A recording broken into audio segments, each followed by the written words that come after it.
uma programação voltada às tendências do comércio exterior nos próximos anos, o Encontro Brasileiro de Comércio Internacional 2010, no Radisson Hotel, em Curitiba, reuniu cerca de 350 pessoas.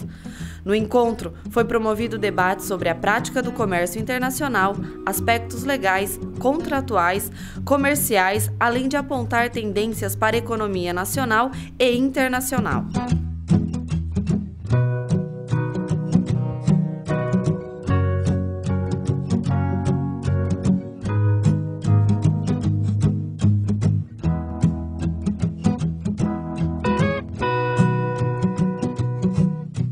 A palestra mais assistida, O Comércio Exterior no Desenvolvimento do País, foi com o secretário de Comércio Exterior do Ministério de Desenvolvimento, Indústria e Comércio Exterior, Weber Barral, que apontou alguns números do comércio exterior no Brasil e chamou a atenção para países que vêm crescendo como fornecedores. Os países que vêm crescendo muito como fornecedores no Brasil. A China aumentou 62%, mais de 62%, a Coreia do Sul 87%, quase muito automóvel, mas muita máquina também. A Índia, 100%.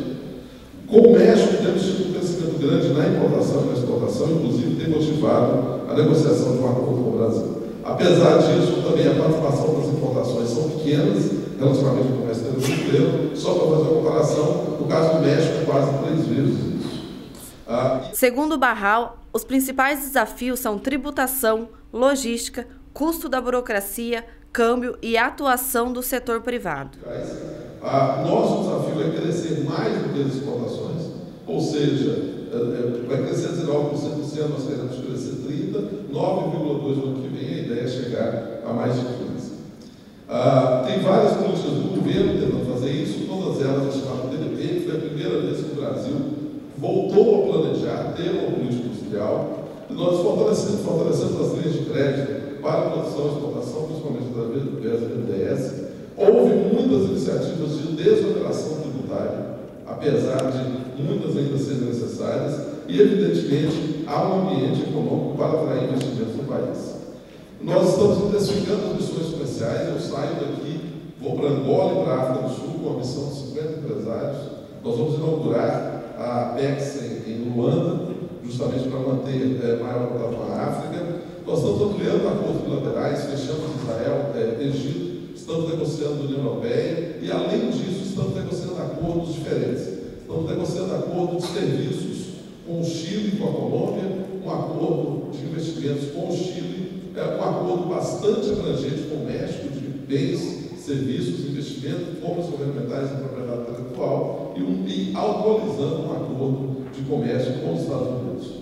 O segundo painel do Encontro Brasileiro de Comércio Internacional 2010 teve como discussão também temas atuais de contratos e arbitragem internacionais.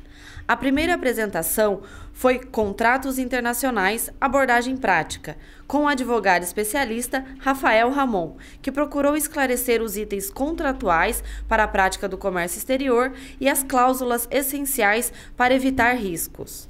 Isso garante flexibilidade na estrutura do contrato. Por exemplo, uma lista de preços, lista de componentes, o território de atuação, tudo isso pode ser, durante a relação, modificado. Você altera apenas o anexo, não precisa mexer no contrato, através do aditivo, tem que passar por todo o processo formal. As partes discutem o que elas querem, quanto custa, como será pago. Com relação ao objeto, também vale uma menção que tem que se definir com clareza o que é. Porque, vou dar um exemplo concreto de uma empresa brasileira que importou uma máquina da Alemanha. Quando chegou a máquina aqui, ela verificou que um dos lábios, que era um componente importante da máquina, não tinha as ranhuras que era necessário para a produção do que ela queria aqui. E isso não foi especificado no contrato. Bom, na hora de renegociar isso, descobriu-se que esse lábio, essa peça, era a parte mais cara da máquina. Além do preço do próprio componente, havia também a questão do custo do transporte e a logística para trazer. Foi uma negociação muito difícil. O único árbitro brasileiro de avarias marítimas, Russeman Gomes Pereira, explicou sobre a prática e a importância na resolução de problemas envolvendo navios. Segundo Russeman, que atua com arbitragem há 37 anos, os conflitos geralmente envolvem segurado, armador e seguradoras, principalmente porque esses seguros movimentam 4 trilhões de dólares no mundo. No caso do seguro do navio, o segurador falou segurado uma série de exercícios documentais para cumprir a sua parte de pagar a indenização contratada. Um navio grande hoje, uma base de 100 milhões de dólares. Esse é o problema. Então, nós não podemos fugir na parte marítima a verificar que além do mar, além de Rhodes, que pode-se falar assim menos errado, 400 anos antes de Cristo, ela venceu o tempo. Ela venceu o tempo porque ela é boa.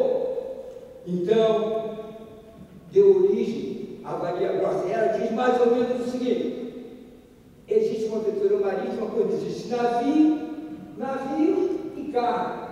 O navio vai para 200 para dar um número. Quem gosta de matemática, engenheiro gosta de matemática, é horrível. Tem que falar que o navio 200, carga 100. E aí, o navio está encalhado, jogou uma carga ao mar, fez um sacrifício, e é um ato de avalia para o navio poder sair do encalhe e chegar ao destino. Então, a aventura marítima comum vai chegar ao destino porque esse infeliz de container foi jogado dentro do lago. Então, todos aqueles que chegaram ao destino vão ter que pagar a ele. Então, o navio vai pagar 667 e a carga transferida do desejo proporcional ao seu valor. Isso é uma linha grossa. Isso desceu certo. Já o palestrante Frederico Glitz tratou da regulamentação do comércio internacional. Quando se fala do comércio internacional, se tem a sensação de que há uma total liberdade do trânsito, não só de serviços, de mercadorias, enfim. É claro que essa é a ideia vendida com uma certa corrente filosófica. Nós, como operadores desse setor específico da economia, sabemos que isso não é propriamente verdade.